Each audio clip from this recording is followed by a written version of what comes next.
अस्सलाम वालेकुम स्टूडेंट्स। आज का जो हमारा टॉपिक है that is about transfer of heat.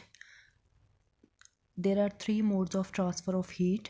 Number 1 conduction, number 2 convection and number 3 radiations. अब हमने पढ़ना है कि कंडक्शन जो है वो बेसिकली क्या होती है।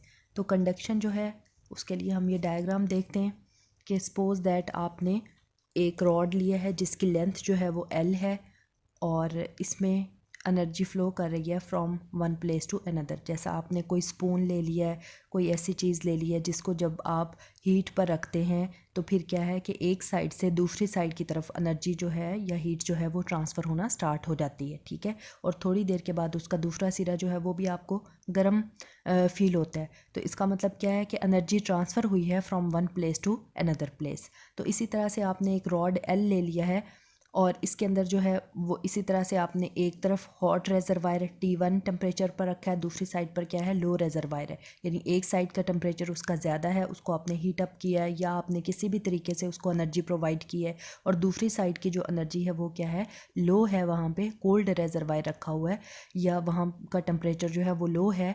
तो जब आप इस तरह रखेंगे तो क्या होगा कि थोड़ी देर के बाद आप देखेंगे कि दोनों का टेम्परेचर जो है वो इक्वल हो गया, दोनों साइड्स का टेम्परेचर इक्वल हो गया है। हॉट रेजरवायर से या ज़्यादा हाई टेम्परेचर वाली चीज़ से जगह से हीट जो होगी वो ट्रांसफ़र होना स्टार्ट हो जाएगी कोल्ड रेजरवायर की तरफ, और उस वक्त तक ट्रांसफ़र होती रहेगी जब तक उन दोनों का temperature at the same temperature वो दोनों नहीं हो जाते, दोनों पॉइंट्स। तो अब हमने यहाँ पे क्या पढ़ना है कि बेसिकली कंडक्शन की सबसे पहले तो हम इसकी डेफिनेशन करते हैं कि बेसिकली कंडक्शन जो है वो होती क्या है। तो कंडक्शन जो है that is the transfer of the heat from one part of the metal to another part due to the collision of the atoms and movement of the free electrons in the metal. तो होता basically क्या है कि collision होती है atoms में, और जो इलेक्ट्रॉन्स मूव हो रहे होते हैं मेटल्स में, आपको पता है कि फ्री इलेक्ट्रॉन्स अवेलेबल होते हैं और वो कोलाइड करते हैं किसके साथ, एटम्स के साथ। और अगर एटम्स को जब हम हीट देते हैं तो एटम्स क्या करना शुरू कर देते हैं, ग्रेटर एम्पलीट्यूड के साथ ऊपर मूव करना स्टार्ट कर देते हैं। तो यहाँ पर जो भी एटम्स इसके अंदर पड़े होंगे वो क्या करना शुरू कर देंगे, ग्रेटर एम्पलीट्यूड के साथ मूव करना शुरू कर देंगे।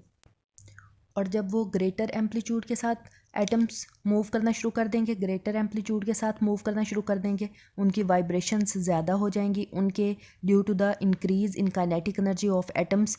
तो पास से जो गुजरने वाले फ्री इलेक्ट्रॉन्स होंगे वो भी क्या करना शुरू कर देंगे, वो उनके साथ ज़्यादा टकराना शुरू कर देंगे, क्योंकि एटम्स जो हैं वो भी वाइब्रेट करना शुरू हो गए हैं विद लार्जर एम्पलीट्यूड। तो इसलिए इलेक्ट्रॉन्स जो होंगे वो ज़्यादा क्वांटिटी में आके उनके साथ ज़्यादा कोलिजन्स जो हैं वो बढ़ जाएंगी उनकी, तो कोलाइड ज़्यादा होना शुरू हो जाएंगे। तो हम क्या कहेंगे कि नंबर ऑफ़ जो कोलिजन्स हैं वो इंक्रीज़ हो गई हैं, और जब नंबर ऑफ़ कोलिजन्स इंक्रीज़ होंगी यानी इलेक्ट्रॉन्स और एटम्स की आपस में कोलिजन्स इंक्रीज़ हो गई, तो उसके नतीजे में क्या होगा कि वही जो एनर्जी होगी या हीट जो होगी वो एक जगह से दूसरी जगह ज़्यादा तेज़ी से ट्रांसफ़र होना शुरू हो जाएगी, ठीक है। तो अब यहाँ पे कंडक्शन की सबसे पहले हमने डेफिनेशन लिखनी है कि कंडक्शन बेसिकली क्या होती है, the transfer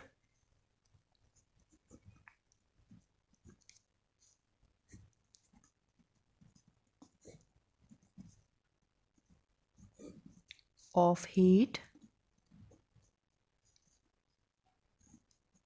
from one part of metal to another part, और ये होगी किस तरह,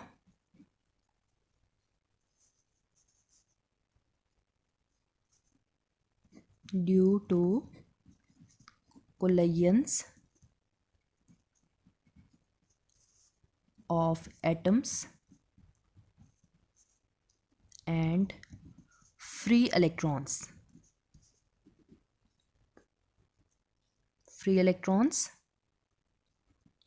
in metal।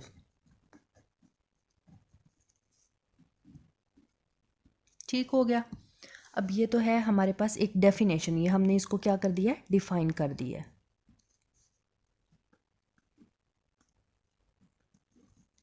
ठीक है। अब आगे हमने पढ़ने हैं कि इसके फैक्टर्स, कौन से फैक्टर्स पर ये जो कंडक्शन है बेसिकली ये डिपेंड कौन से फैक्टर्स पर करती है। जी, तो अब हमने फैक्टर्स स्टडी करने हैं जिन पर हीट जो है वो डिपेंड करती है, हीट का फ्लो डिपेंड करता है। तो सबसे पहली चीज़ जो है वो हमारे पास क्या है, heat is directly proportional to cross sectional area. यानी अगर किसी रॉड का, अगर किसी चीज़ का जो क्रॉस सेक्शनल एरिया है वो ज़्यादा होगा, यहाँ से लेकर यहाँ तक इसका क्या है क्रॉस सेक्शनल एरिया, अगर वो ज़्यादा होगा तो हीट भी क्या करेगी, ज़्यादा ट्रांसफ़र होगी from one place to another place. ठीक है। सेकेंडली जो इसमें चीज़ आ रही है वो क्या चीज़ है, दूसरा फैक्टर जो है वो हमारे पास क्या है कि Q is directly proportional to temperatures T1 minus T2, temperature difference. यानी अगर दो चीज़ों के दरमियान में टेम्परेचर का डिफरेंस ज़्यादा होगा, दो साइड्स के दरमियान में, दो प्लेसेस के दरमियान में, तो हम क्या कहेंगे, जितना ज़्यादा टेम्परेचर का डिफरेंस होगा उतना ज़्यादा हीट जो है वो तेज़ी से फ्लो करेगी from one place to another place. ठीक है। अगर इसका टेम्परेचर ज़्यादा है, T1 टेम्परेचर बहुत ज़्यादा है, T2 टेम्परेचर जो है ये बहुत कम है, तो हीट क्या करेगी, यहाँ से तेज़ी से फ्लो करेगी from one place to, from T1 temperature to T2 temperature. तो जितना ज़्यादा डिफरेंस होगा T1 और T2 के दरमियान, उतना ज़्यादा हीट जो है वो T1 से T2 की तरफ फ्लो करेगी। तो सेकंड जो है वो हमारे पास फैक्टर जो है वो difference between both these temperatures है। उसके बाद तीसरा जो हमारे पास आ रहा है वो हमारे पास क्या चीज़ है कि Q is directly proportional to the time.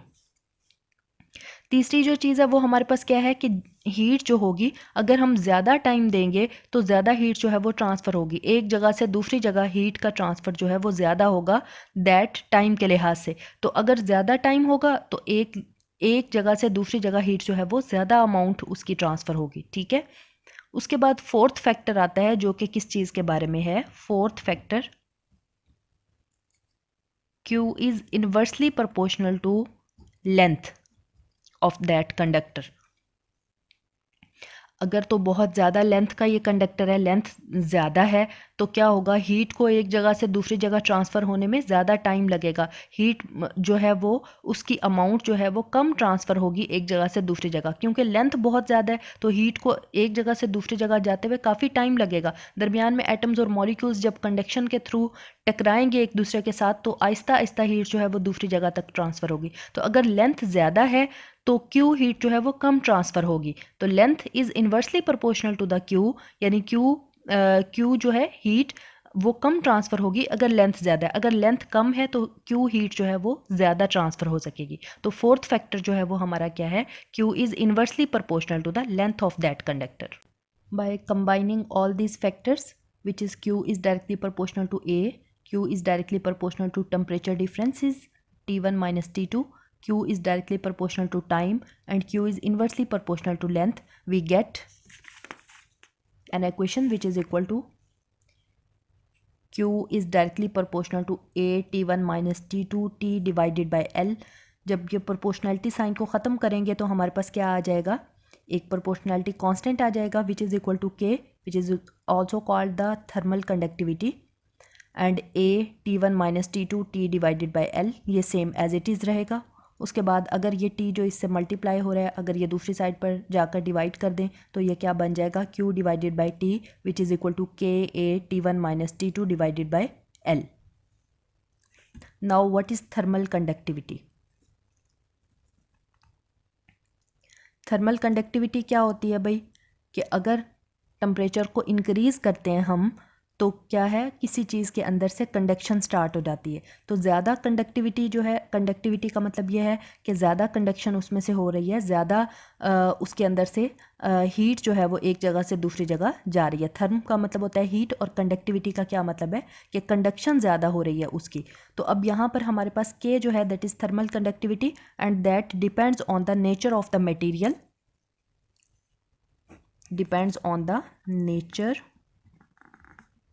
of the material।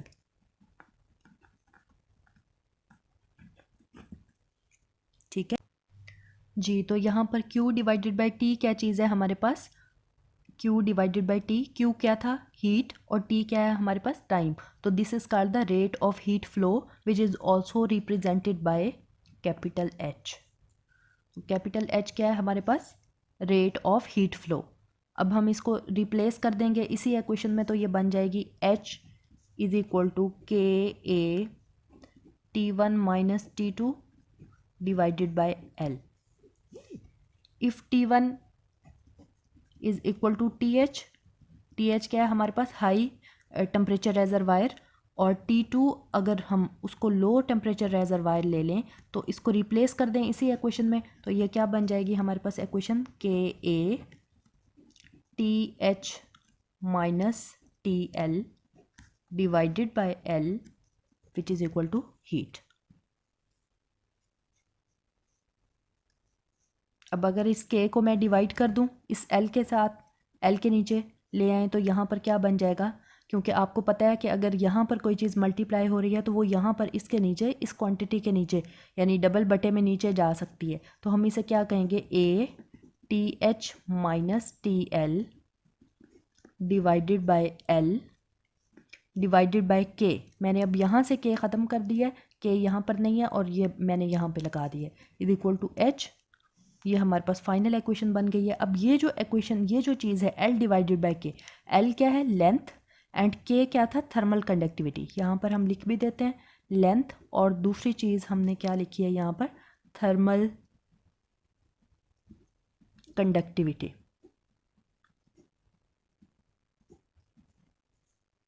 This is called, अब ये बराबर किस चीज़ के आ रही है, this is called the thermal resistance R।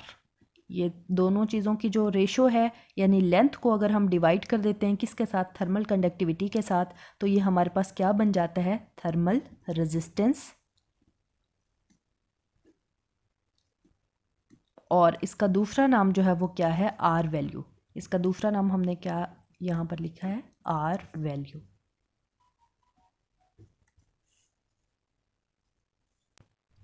और ये जो थर्मल कंडक्टिविटी है और थर्मल रेजिस्टेंस जो है, इसका आपस में रिलेशन आपने किस तरह से देखना है, ये बहुत इंपॉर्टेंट है। बिल्डिंग मटेरियल्स में ख़ास तौर पर इसका बिल्डिंग्स में बहुत ज़्यादा ख्याल रखा जाता है।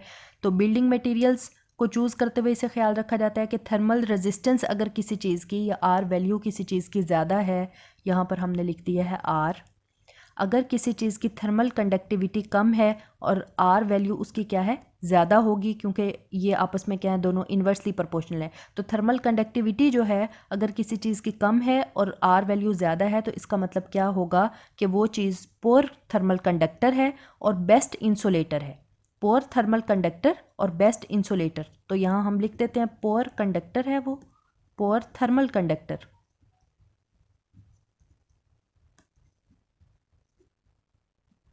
कंडक्टर, और इंसुलेटर जो है वो क्या है, गुड इंसुलेटर।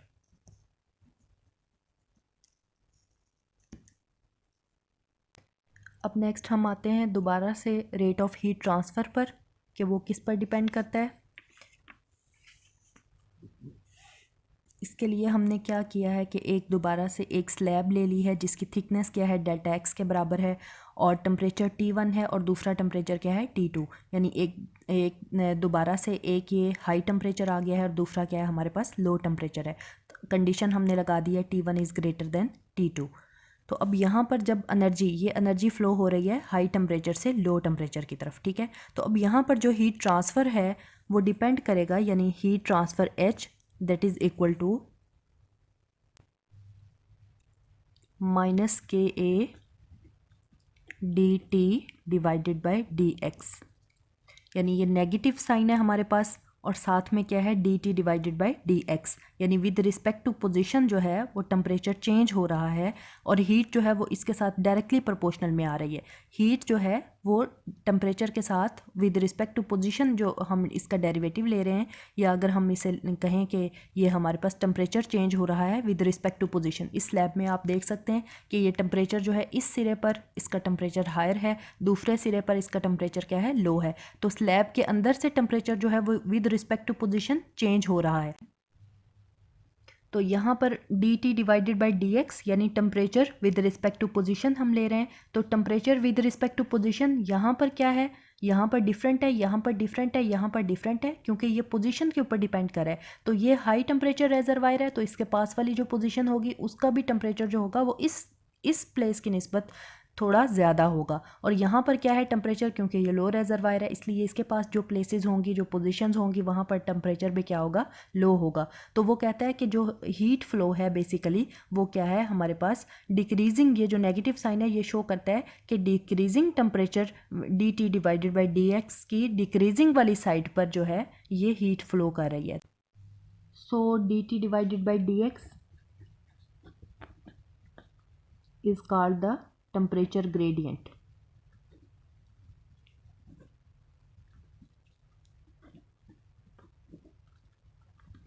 ग्रेडियंट किसी चीज़ को तब कहते हैं जब हम उसको विद रिस्पेक्ट टू पोजीशन हम डिवाइड कर देते हैं, विद रिस्पेक्ट टू पोजीशन हम लेते हैं। तो यहाँ पर हम टेम्परेचर को क्योंकि with respect to position describe कर रहे हैं इसलिए हमने इसका नाम क्या रखा है, टेम्परेचर ग्रेडियंट। जी, तो नेक्स्ट आता है हमारा topic that is convection.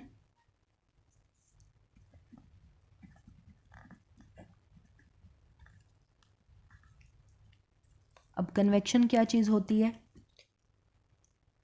Convection में एक्चुअली क्या होता है कि एटम्स जो हैं वो एक जगह से दूसरी जगह खुद चले जाते हैं, यानी हीट को ट्रांसफ़र करते हैं from one place to another due to the actual movement of the molecules और एटम्स। तो एक्चुअल मूवमेंट जो है वो बेसिकली सॉलिड्स में नहीं होती। सॉलिड्स में एटम्स अपनी जगह से बस अपनी जगह पर वाइब्रेट कर सकते हैं with larger amplitude, with smaller amplitude, लेकिन जो बेसिकली लिक्विड्स या गैसेस होती हैं उनमें एटम्स या मॉलिक्यूल्स जो होते हैं वो एक जगह से दूसरी जगह जा सकते हैं।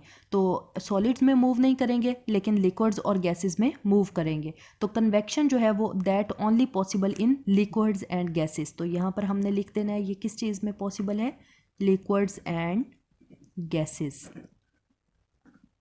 Not in solids. ये हमने सॉलिड्स लिखा है और इसके ऊपर हमने क्रॉस लगा दिए, इसका मतलब है कि ये सॉलिड्स में पॉसिबल नहीं है। तो कन्वेक्शन जो है वो बेसिकली हम पहले इसकी डेफिनेशन लिखेंगे। डेफिनेशन क्या है इसकी? The process in which heat is transferred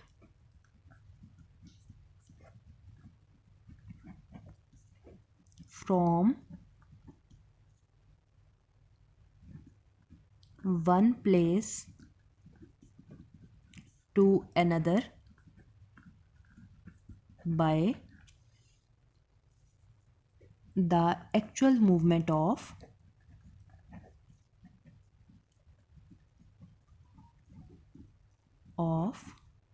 atoms and molecules।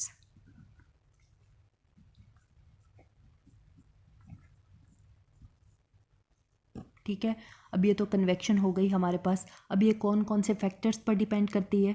ये बिकॉज लिक्विड्स एंड गैसेस में ओनली होती है, तो कौन कौन से फैक्टर्स पर डिपेंड करती है? सबसे पहला फैक्टर जो है वो इसके अंदर क्या आ रहा है, temperature difference between source and the place to which heat is transferred. तो टेम्परेचर का डिफरेंस दोबारा हमारे पास क्या चीज़ आ गई है, T1 माइनस T2, टेम्परेचर का डिफरेंस। तो टेम्परेचर के डिफरेंस पर ये डिपेंड करता है, पहला फैक्टर। सेकंड फैक्टर जो है वो इसके अंदर हमारे पास क्या है, nature of the fluid, nature कैसी है उस फ्लूइड की, उस चीज़ की, तो नेचर पर डिपेंड करता है।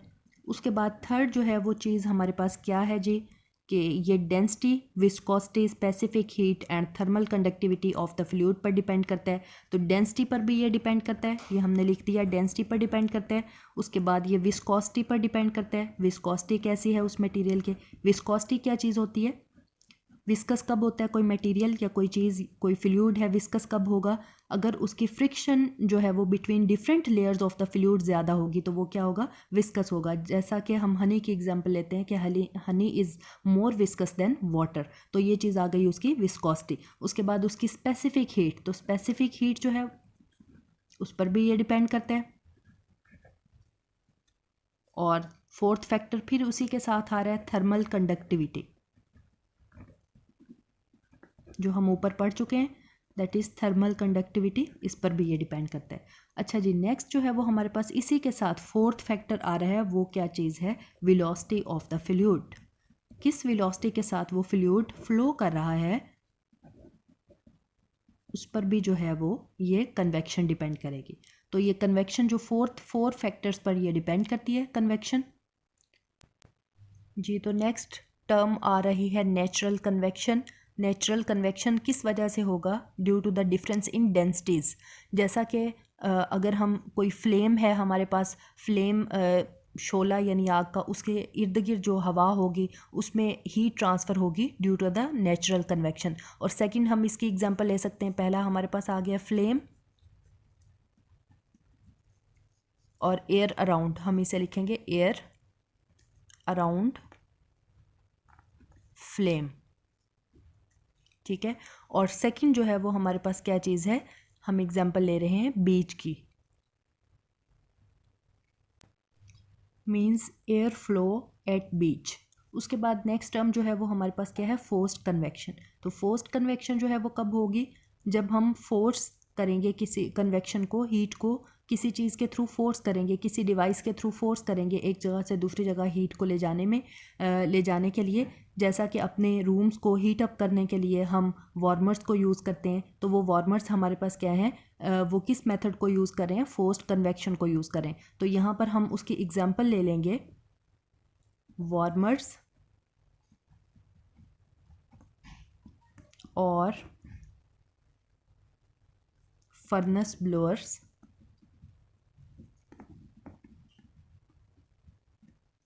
To heat up rooms, heat up rooms. Next जो हमारे पास मेथड आ रहा है हीट ट्रांसफ़र का, that is radiations, through radiations.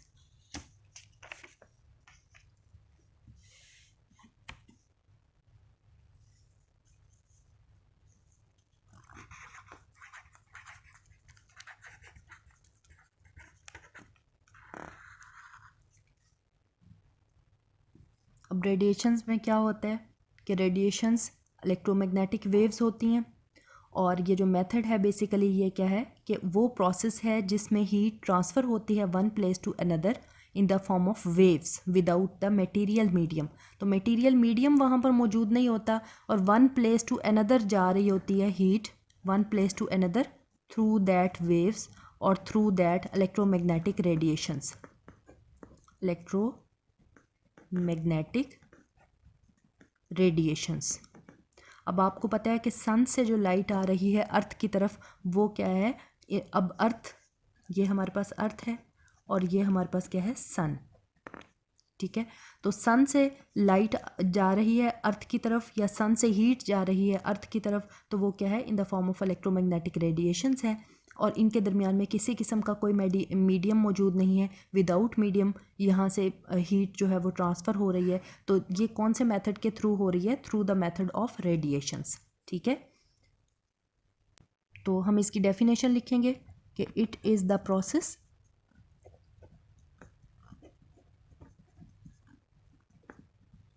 in which heat is transferred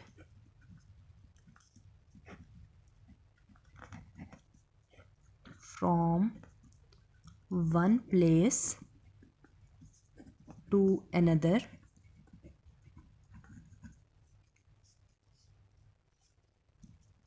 in the form of